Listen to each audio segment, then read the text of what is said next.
Today's guest is Arlo, an artist from Nashville. Arlo is the grooves and tunes that have primed him to make big moves. Welcome, Arlo. Thanks, man. Thanks for having me. Yeah, thanks for being on. Of So course. let's start back at the beginning. Where were you born and raised, and then how did music first come into your life? Okay, so I was originally born and raised in West Palm Beach, Florida, which is very, very deep South Florida. Um, Man, honestly, like music started a little bit, I wouldn't say later in my life because like it started in I think sixth grade. I was just kind of intrigued by band class. I think my first couple weeks of sixth grade, I had one class that was near the band studio.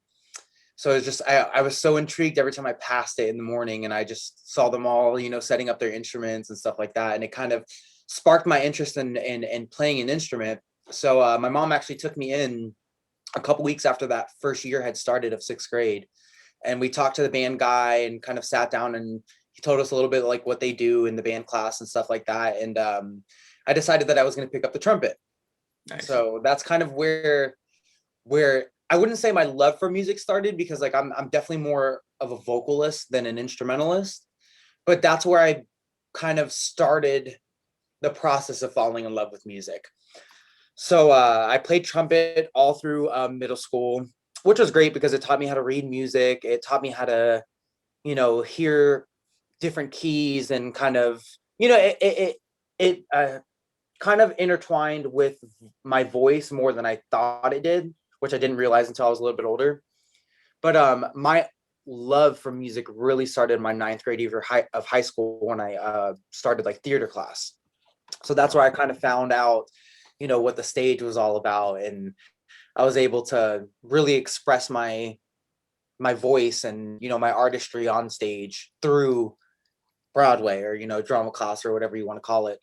So yeah, that's where it kind of all began for me. Ninth grade year, I just fell in love with being on stage and the reaction I was getting out of, when I was done with the show and people come up to me as a ninth grader. I was only 14 years old and people Yeah. talking about my voice and that I should pursue this. So that's kind of where the true love for it all began for me.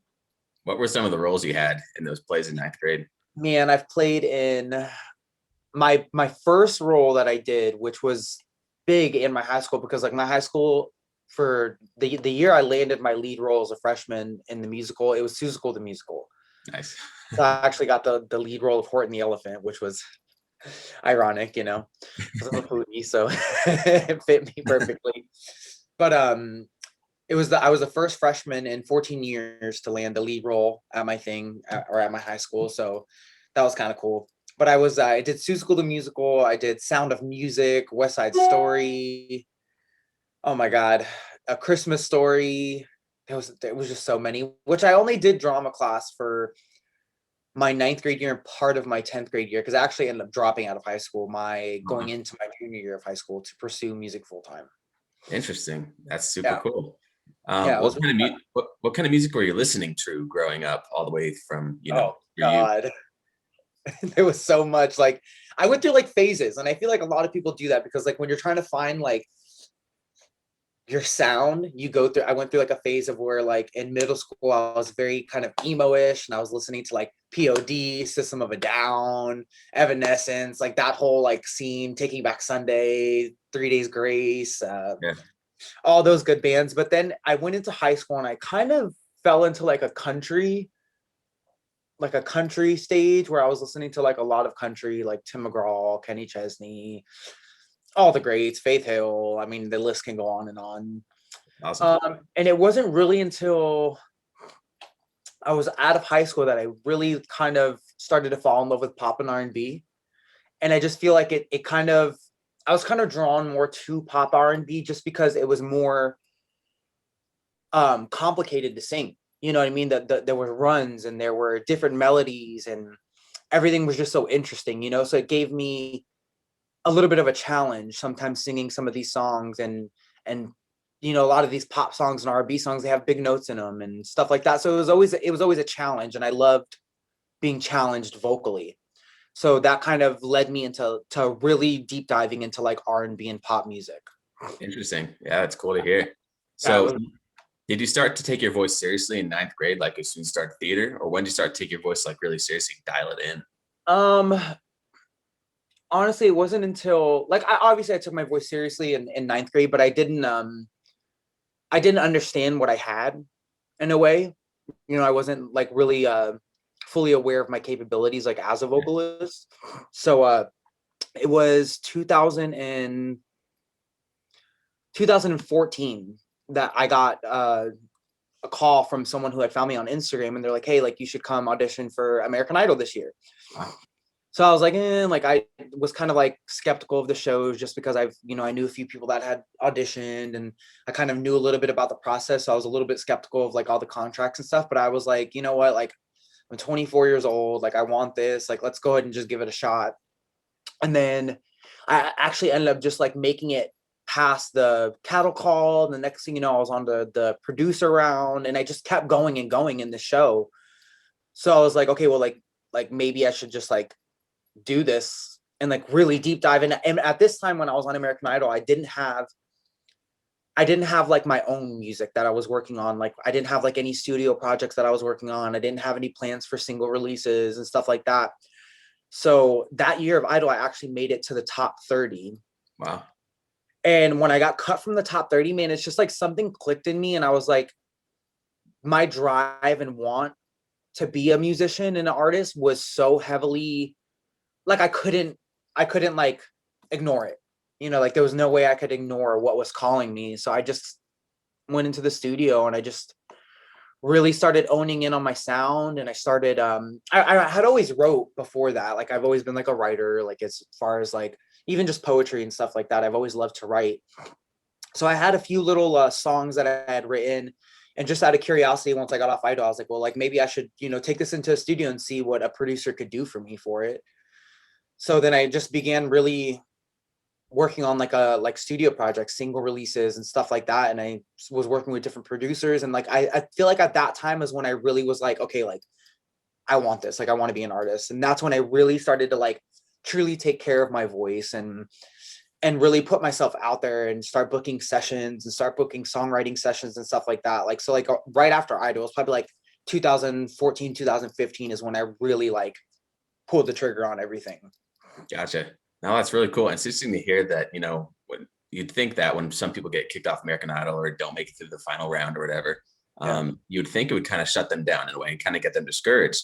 But it's Yeah. interesting how it actually pushed you to do, even more going forward after that. Yeah, absolutely. I think really like, don't get me wrong. I was discouraged. I was heartbroken when I got X off Idol. Like it wasn't a great feeling, but at the same time, it was just like, I think I had a little bit of an upper hand of being a 24-year-old and kind of understanding just a little bit more what I wanted. Because like a lot of the people that were in the top 30, they were younger. There was a few that were my age and even a few that were older, but I feel like when you're younger, it's so much easier to get so heartbroken over something like that and let it affect you outside of the show because you're young. You know what I mean? Like you have these huge dreams and you want them right then and there. So it's like with me having a little bit more experience and being just a little bit older and understanding like what I was doing, you know what I mean? That at the end of the day, it was just a TV show and it was for TV. And regardless of how hard I sang or how good I sang and how good I performed, that it's like at the end of the day, it's who's going to make them the most money. You know what I mean? And I had to tell myself that a lot when I got kicked off Idol because it's like I knew what I brought to the table and I know what I still bring to the table, but it was like you have to remind yourself of when you're on those shows that it's like at the end of the day, it is a reality TV show. You know Yeah. what I mean? And their goal is to make the most money they can off that winner. So and it was crazy because the day I got eliminated, there were singers that like I would have bet it all on. Like there was two or three singers that I was like, for sure, we're going to just take the cake of the show. And they got eliminated with me. Oh man. So like it kind of really, that really helped me. And I feel like the universe set it up that way for me so I could understand, Yeah. because like if this chick didn't make it, like there's no way that I would have stayed in, you know what I mean? Like there's more to it than just voice. Yeah, of course. So That's- that helped me big time. yeah. What was something you took from American Idol, like coming out of it? Did you get a lot of social connections? Did you get a lot of followers? Did you just get that drive? What did you get from it? I mean, honestly, it did but right before I went on Idol, before they aired because I got a pretty good segment. I got like a 5.5 minute segment for the Nashville auditions. So before that segment, I was at like, God, maybe 1,200 followers, and by the end of the segment, I was at like 6,000. Wow. And that was like the first day, so it was a little overwhelming to not have any type of exposure like that. And then when they showed me, I was just like, my phone was blowing up, my Instagram was blowing up, people were hitting me up on Facebook. It was like, it was cool to get that little bit of taste of like, of that stardom, Yeah. But so I definitely did get quite a bit of engagement on my social media. But honestly, the thing I took out of it the most, I feel like as an artist, was that like everyone has their own route, on as being a musician, just like everyone's got their own journey, their own path. Of course. So if it taught me anything, it kind of taught me like what I didn't want.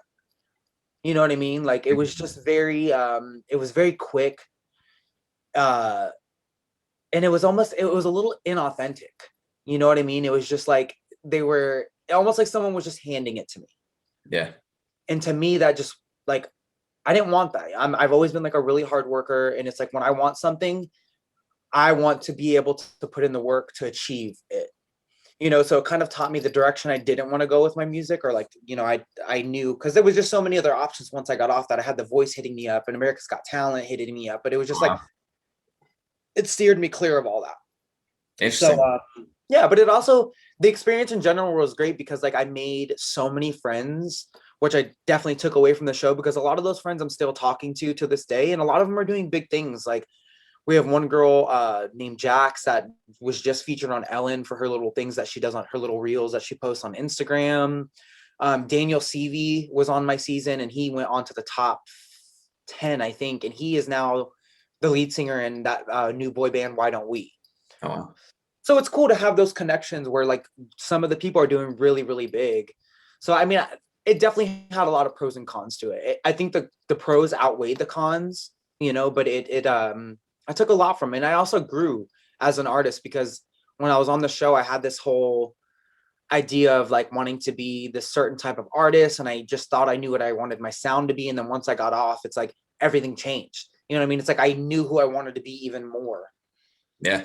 So it benefited my artistry, and it definitely, I don't think I would be where I'm at today if I didn't have that experience under my belt, Yeah, that's really interesting to hear about, the perspective of it's not all good, but there's a lot of good that still comes from it, even if it was hard and difficult. Absolutely. And I feel like that's with everything though, too. Everything has its pros and cons. So for sure. So you mentioned that you were going to high school and then you dropped out to pursue music. What was that like? And like, what were your first steps after that? What was kind of the story that happened? the story that happened, it wasn't even like necessarily completely dropping out just for music. There was a lot of family factors that were going into it. Like my parents had just split up, and me and my mom were living in South Florida, and we were planning to move from South Florida up to oh my God, small Podunk little town in Kentucky. So it was just like, there were a lot of factors that played into it, but I feel like it happened for a reason, because like, I don't think if we would have moved, I would have kind of stayed in high school. My path would have been a lot different. You know what I mean? Cause but right before I went to high school, like I had plans I wanted to go to Berkeley or one of the colleges for music and stuff like that. And it's just like, my story would have been so different. So it's like everything just kind of panned out around that time for a reason. So I just try to look at it that way. But it was rough, man, because I was like, the year I dropped out of high school, I had just recently broke my leg. So it was like the first beginning of school, I was having to be pushed around in a wheelchair, and I was struggling in school as well because I'm severely ADHD. Yeah. So I always had to have I was in the ESC program growing up, which is kind of for special learners and stuff like that. So it was I couldn't really focus in school. I was always behind in class. I never understood what was going on in class. I felt like everyone was so ahead of me. So it's just, it was a blessing in disguise kind of to be able to get out of high school. I mean, I went and got my GED right after, but it gave me the opportunity to really focus on music, even though it wasn't necessarily all for music, but it gave me the chance to really be it gave me a chance to develop as an artist early on, earlier than most artists. You know, a lot of artists, you know, Yeah, their families aren't going to go with letting them drop out of high school and for sure. pursue music. You know what I mean? Like most are like, no, you're going to have the backup plan. You're going to go to college for something and then you can pursue music. So by the time they really get to focus on their craft, they're 22, 23 years old. Yeah. Whereas I got to start a little bit earlier than most. So I feel like that kind of benefited me big time. Yeah, that's interesting that you know, had an earlier start. Absolutely. What were your first steps into the music world after that happened? Like, what did you try to do? And yeah, tell us about Um, that. my first step, honestly, I think was I had already played guitar a little bit, but I wasn't that great at it. So I feel like my first part is was to get better at guitar. You know what I mean? Because if I was going to be a musician at the time, I didn't know how to form a band. I didn't know how to find people to play for me. So I was like, if you want to play shows, I have to be able to accompany myself. So Interesting. that was like my first step. Was like pick an instrument that you can play and sing with and go with it, like piano or guitar. And guitar was something that I was already kind of familiar with. So it was just like easier to just kind of pick it up. And I'm all self-taught on guitar. So I've just Right. watched YouTube tutorials and learned covers and stuff like that to kind of figure out how to play. And then I took that from there. And with all the chords I had learned from YouTube and these cover songs, I kind of knew what sounded good together. And then I was able to kind of make up my own progressions and begin to kind of write my own songs about my story, you know, Interesting. which So was is that, also really, really hard. yeah, was that the first time you started writing your own music? That was the first time that I started writing songs that meant anything to me, you know, songs that were actually part of who I was instead of just songs about love or songs about this, you know what I mean? Like I actually was able to really tell my story in some of these songs, you know, on personal things that I went through and stuff like that. So that was definitely the beginning of actual songwriting. Yeah, that's interesting. I'm sure it's probably pretty important to you because, you know, all the same things you're going through at that time. I'm sure it's good to Absolutely. have that outlet for yourself. Absolutely, because I was going through a lot of family issues as well, you know, so it kind of gave me an escape from all of that because at the time I really didn't know how to deal with a lot of the stuff that was going on in my family. It was all so confusing. So it gave me an escape to be able to kind of explore my own emotions with all of that was going on and kind of tell my own side of it, you know, and that really helped healed me a lot as a kid because I feel like I struggled with that a lot as a kid, and depression was a real thing when I was growing up and stuff like that. So it kind of gave me an escape to kind of let it out through songwriting, and then I felt a little better after, you know. Yeah. So Yeah, exactly. And I feel like, you know, people always have these ways of escape they kind of need sometimes. And I feel like music's definitely one of the healthier ones, you know. And I feel like so many musicians go through that where music kind of is their escape at first and then turns into something just so much more to them. absolutely, because it saves us in a way, you know what I mean? Like I wonder what who I would have grown to be if I didn't have music to kind of heal me a little bit, you know, like would I have been different? What, you know, would I have been a drug addict? Would I have been, you know, there's so many possibilities that could happen from stuff like that. So it's like I feel like in a way music really saved me as a young kid. Yeah, no, I totally understand that. So how did you somehow you ended up in Nashville? How Yeah. did that go? Like, what was the story that took you from West Palm Beach, Florida to Nashville?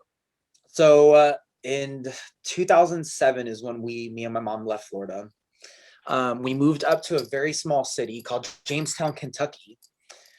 Like severe, like I can't even like explain it, but like severely small town. Nothing to do, nowhere to go. Like people hung out in the Kmart parking lot. You Oh know, like man. that was their Friday nights as a kid. And it's different because growing up from a big city of Florida, it's like, you know, my Friday nights were like me and my friends would go to the movies, then we'd go down to the city and walk on the beach and like, you know what I mean? There was just so much that we had available to do. So it was such a cultural shock for me. But I spent a year there, and in that year, that first year, I really didn't have any friends. So it's like it was hard to make friends because I was in a very country town, and also I'm LGBTQ. So being in a small country town, it's very unaccepting, you know, to be gay or lesbian or whatever. So I really had a sense of fear on reaching out to some people and trying to make friends, which kind of secluded me into my bedroom, which gave me the chance to really write and even own my craft a little bit better. So I did that for about a year, and then I turned 18 and I went back to Florida. because I was like, oh, I'm an adult now. Like I'm going to go to Florida and I'm going to play these shows and I'm going to do this and sing here and sing there, you know. And in that year, I kind of stumbled, lost track of music, and I kind of fell apart from music a little bit. And once I kind of realized that 10 months into being down there, I was like, all right, like this isn't the move. So I packed up all my stuff, moved back to Jamestown, Kentucky, and I began working on music again. And Jamestown is about 2 hours and like 20 minutes from Nashville. So I always knew I was like right down the street from Nashville. So like just out of curiosity, that year I got back to Kentucky, I came over here and I visited. Obviously fell in love with the city because here I am today, but I I kind of visited back and forth and tried to do some networking while I was living in Jamestown that year and kind of see if I could establish some friends in Nashville and get some insight on what it's like to live there and, you know, what it's like to be a musician in the city and stuff like that. So I spent that last year in Jamestown, and then I moved to Bowling Green, Kentucky in 2010.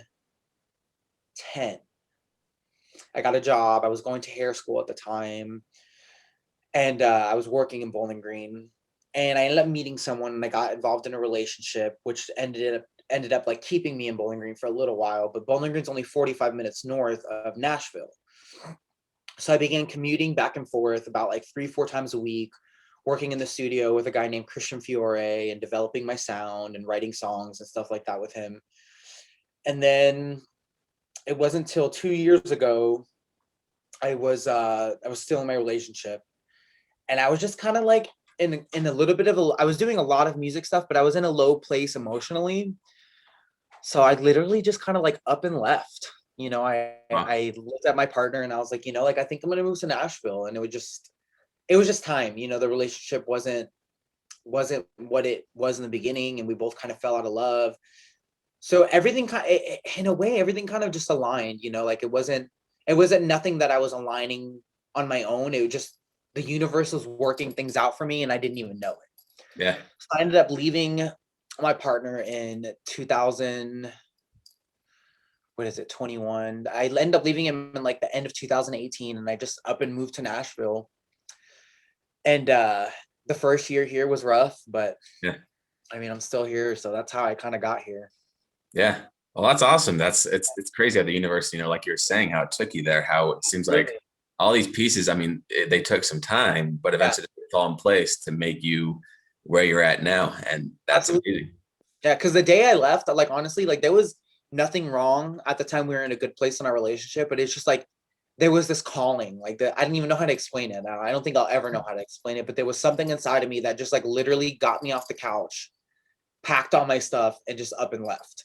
You know, like it was completely out of my control. Like I can't even explain the feeling that I had, but it was like I can't, like the only way I can explain it is like literally the universe like just drew me into Nashville. It's Yeah. insane. It's That's insane. awesome. So your first year there, what were the things that worked really well for you? And then looking back, what's something you wish you would have done differently? Um, so honestly, it was the first year was a little rough because it was just everything was so unknown. I had never truly lived on my own yet.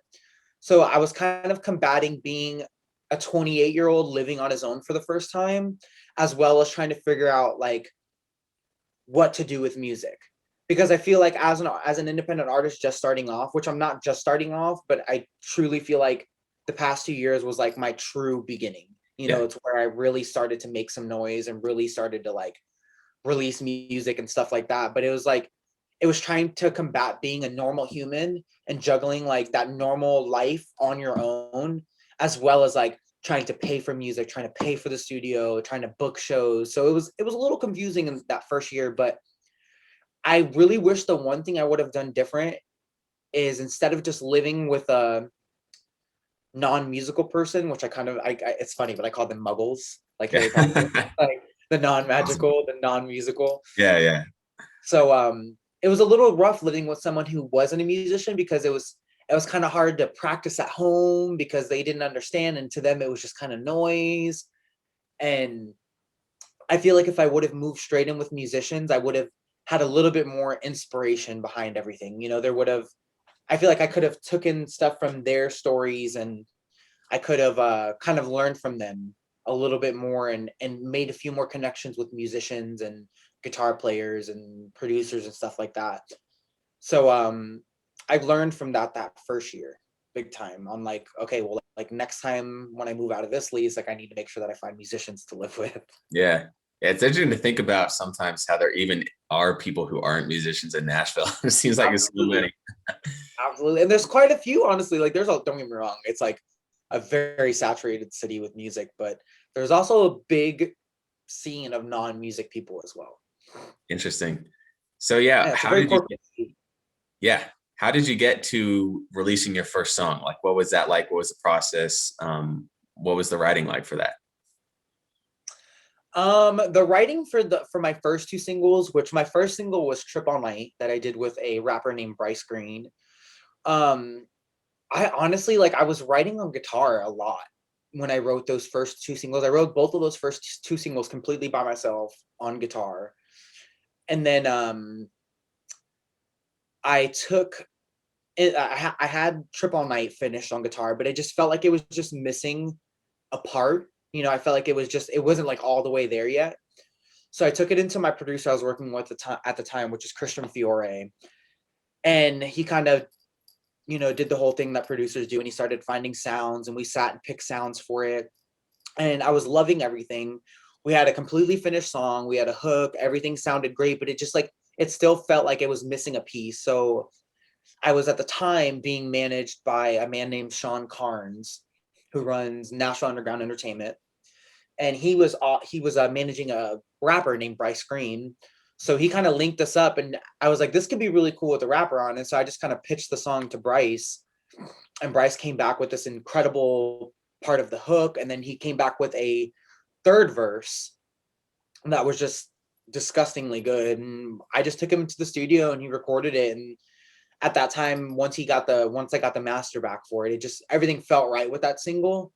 So I think as an artist, you kind of know when your song is sitting in the right spot, Yeah. and everything felt right with that first song. So I was like, all right, like, and I had my second single, uh, in all my feels, I had already had written, but I hadn't started studio production on it. So I was like, well, let's just go ahead and like get this song out, and then we'll just start production on this second one. So I mean, it was a process, but it was a learning process for me too, because like I didn't really know at the time what I wanted them to sound like. Like I knew what they sounded like on guitar, and I loved how they sounded on guitar, but like in my mind, I wasn't experienced enough to like hear it as a studio production in my head.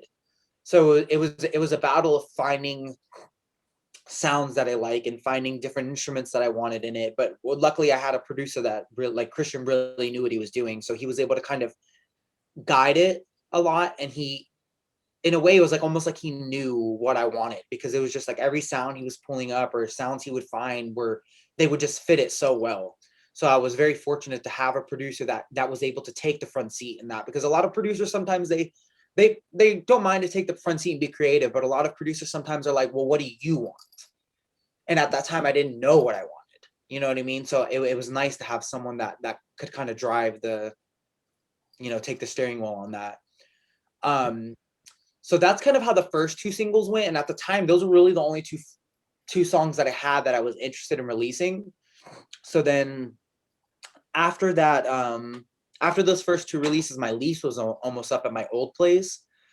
And I got a call from a buddy that I had worked with one time. And it was a random phone call. It was like 12:30 at night. He was hanging out with some friends. They were drinking and partying. And he's like, yo, like, I'm getting ready to go on a writer's retreat in March. For some reason, like, I don't know why your name popped in my head, but he's like, you just popped up in my head. So, like, I would love to have you along on this writer's retreat. His family owns like a cabin out in Pennsylvania. Oh, nice. So there was five of us. We all ended up linking up this one morning because it was like a 9-hour drive. So we left at like 5:30 in the morning. And we went and spent a week in Pennsylvania, which was the week that everything shut down for COVID. Oh, gotcha. Like the day we were supposed to come back is when the world shut down. So while we were over there, we just had this crazy thought that me, Kiana Noel, and John, his name, he goes by John the Dropout, but it's John Dyke, that all of our leases were coming to an end. And we're like, well, why don't we just like live together? Which was totally obscene to me because like I didn't even know these people that well. You know what I Yeah. mean? Like we had bonded over this week at this cabin and for this writer's retreat, but I still didn't know them as like humans that well, you know? But something was like, just do it. You know what I mean? Just like give it a shot. It's a year. What's a year? You know what I mean? So we ended up moving in together with this whole goal of basically being like a writer's house. You know what I mean? Where we would just write songs every single day. And for the past year, we've literally pumped out 2 to 3 songs a day. And we write for other Wow. people as well. Yeah, for the past Crazy. year. So like over this past year, my catalog grew substantially. I went from having like 6 songs in my catalog bank to like 250, you know? Wow. So in the time of us writing, there was just times where I was like, this, we'd be writing a song, and all the songs that I've released so far, like Rich and In the Streets, have all been written just by us three. Crazy. So there were times where we just get in the studio and we would finish the song and it felt like me. So I began just plucking some of these songs that were fitting my vibe and fitting my sound to kind of grow my catalog. And then after 6 months, 7 months after living together, I was like, well, let's go ahead and start like really releasing some music for me and start making some waves. And that's kind of where Rich came out first, because I was like, I feel like Rich was just such a good introduction for me, because I was shouting out my hometown, and it's like talking about being a broke boy, and like not being the product of your situation and stuff like that. So it just felt so me, and it's kind of the message I wanted to tell. So like we just started releasing music. We've had 2 releases so far in my catalog. There's just so many more to come. So that was kind of how I've got to the point of releasing music that I'm at now. That's amazing. Yeah. Yeah, I mean, I'm sure that's huge, especially going after living with somebody who's not a musician, living with, 4 or 5 Dude. other musicians. That's probably been huge Yeah. for you. Yeah. So there's 3 of us in my house. There's me, Kiana Noel, and John Dyke. John Dyke, hands down, is one of the best producers in Nashville. Like I have trouble finding myself working with anyone else as a producer, just because I know anytime I step on his mic, like my vocals are going to be produced so well, like everything's just going to sound so good. And then Kiana is also a female producer, which you don't find many of those. Yeah. And she's an incredible female producer, and both are also phenomenal writers. Like Kiana is one of the best writers I think I've ever wrote with. Like her wording and her phrasing, her melodies, everything is just so well. So I'm very fortunate to have landed myself in a situation like this. Yeah, that sounds perfect. Yeah. So what's coming up for you? Like, what are there any releases coming up? Are there any, live shows? What are you looking Oh, forward to? we have a lot coming up. So I just started live shows not too long ago. A few weeks ago, I had my first live show. I played at the local. I think it was the local, but I played my first full band show since COVID started. I did an acoustic show 2 weeks ago at the Lipstick Lounge, which is like a little gay bar over here that hosts like LGBTQ nights, to really kind of, because we have a lot of LGBTQ artists here that are really, really doing some big things. So they kind of give us a little spotlight for our own Yeah, little writer session, or our own little cool. writers round, which is awesome. Yeah, And then I just performed for my first time on Broadway, which is obviously the main event here in Nashville. Broadway is like our strip that all the tourists come to and stuff like that. So I got to headline my first show last Saturday at the Tin Roof that's on Broadway, nice.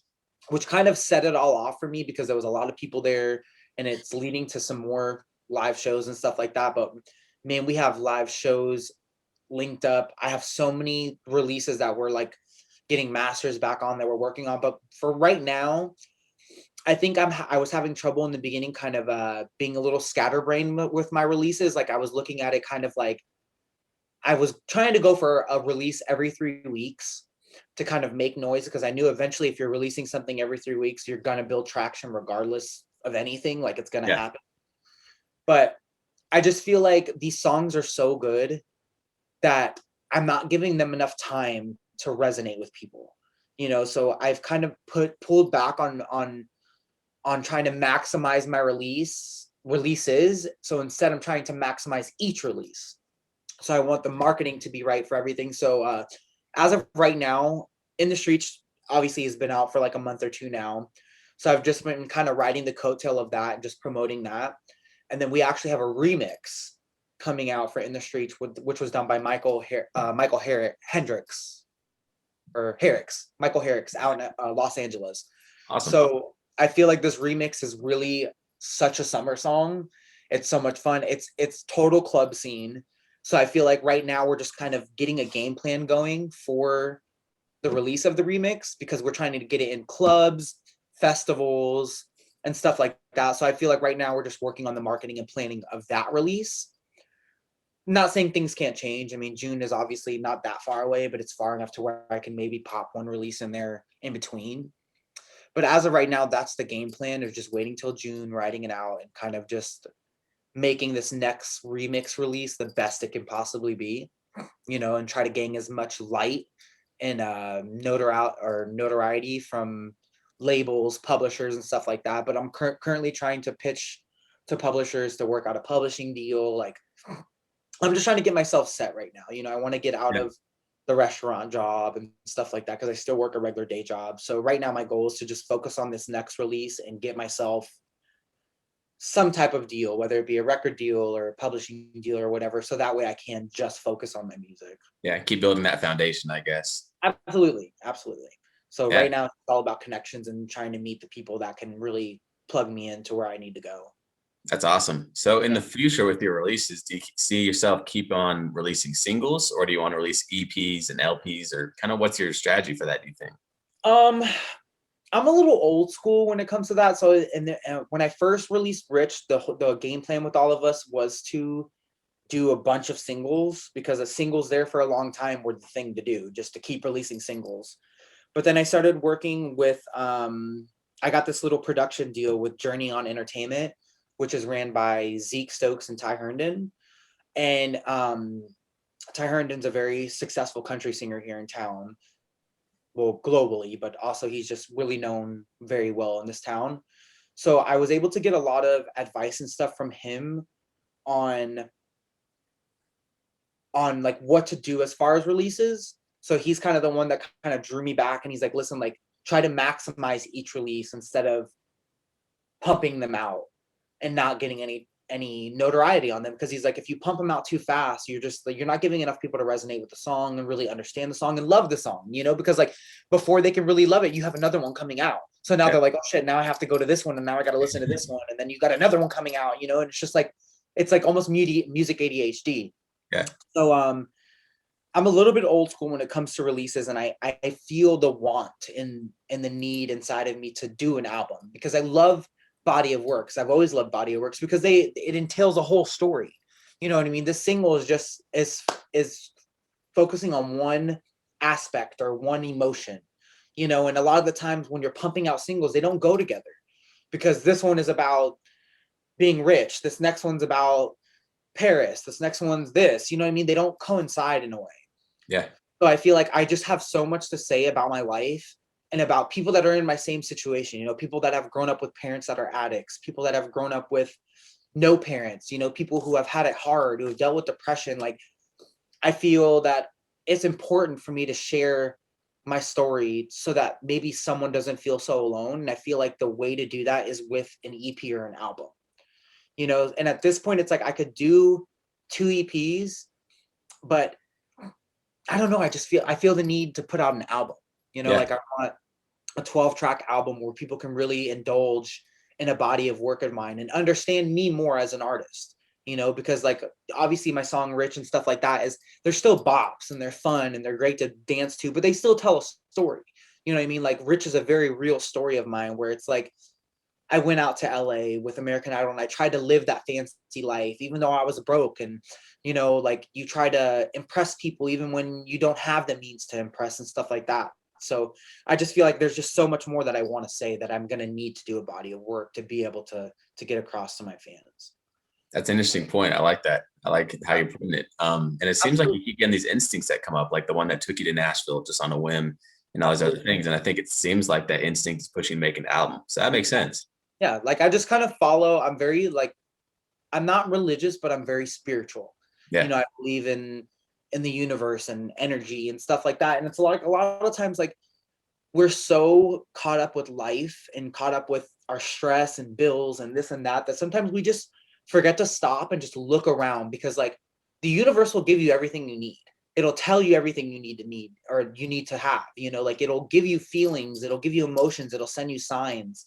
And I'm just intuitive with those signs. So it's like when I see something or I feel something and I hear something, or I'm constantly getting reminded by a sign or something that's reoccurring, there's a reason for it. So I tend to follow that. And that's kind of what's led me to, you know, everything I'm doing now. Like it's not nothing that I'm not saying I haven't worked for it. I've worked my ass off, you know, but I've also just kind of followed everything that's kind of being given to me, you know, by the universe. Yeah, makes sense. That's a great way to put it. Yeah, absolutely. So for any person out there who's kind of in a rough spot, maybe similar in some ways to what you went through, who, you know, wants to take that plunge into music, what advice would you give them? I mean, honestly, the only and most effective advice I can give someone like that is you just like Nike, just do it. Like there's no other option. You know what I mean? You can't sit here and wait for it to come to you, you know, and like music is something that it's like the 1% of us make it, you know, literally 1% make it to the top. So it's like in order to be that 1%, you have to move, you have to constantly be moving forward. Like utilize those experiences that you had and the hurt that you have and utilize it and transpose it into your music. You know, it'll help heal you. And also it is so relatable. You know, people need to know they're not alone. And even though some people may feel like they're going through things and their life is not interesting enough to sing about, or, you know what I mean? There's a fan base out there for everyone.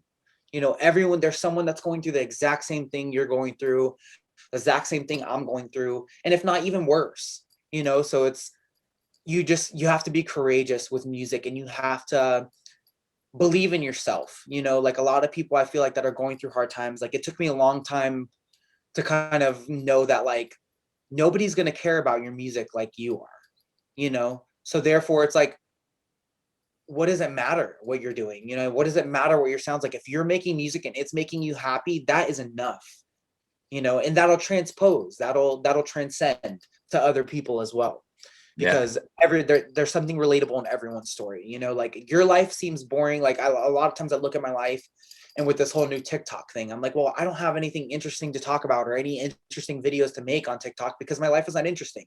And my roommates always remind me, they're like, listen, your life is not interesting because you're living it. You know what I mean? But what we're doing here, writing all these sessions every day and working with all these artists, that's interesting to other people because they don't have that life. You know, they're sitting behind a desk job from 9 to 5 and then going home and turning on Netflix, you know. So your life writing music every day and playing guitar and singing, that is interesting to them because that's not the life they're living, you know, and that might be the life they want to live. Yeah, You that's a know? great point. I love what you're saying. And I Yeah, totally absolutely. agree. And like we were saying about like, you know, you have to believe and you have to just do it. And I feel like some people, they kind of lack that self-empowerment ability where like they can believe in themselves and stuff. But I feel like one way to spark that is just by doing it at By first, doing it. you know, and getting that experience. Because there's a quote I heard, I forget, somewhere on YouTube, some marketer guy. He's Yeah, like, experience brings confidence. And I feel like that's something that's huge for musicians is just to take the absolutely. dive and just take the step so you can build that confidence for yourself. Yeah. And you have to, it's terrifying. And I know because I've made that jump. It's terrifying, but it's like, Yeah. there's no other way to do it but to do it, you know, Yeah. like Absolutely. believe in yourself.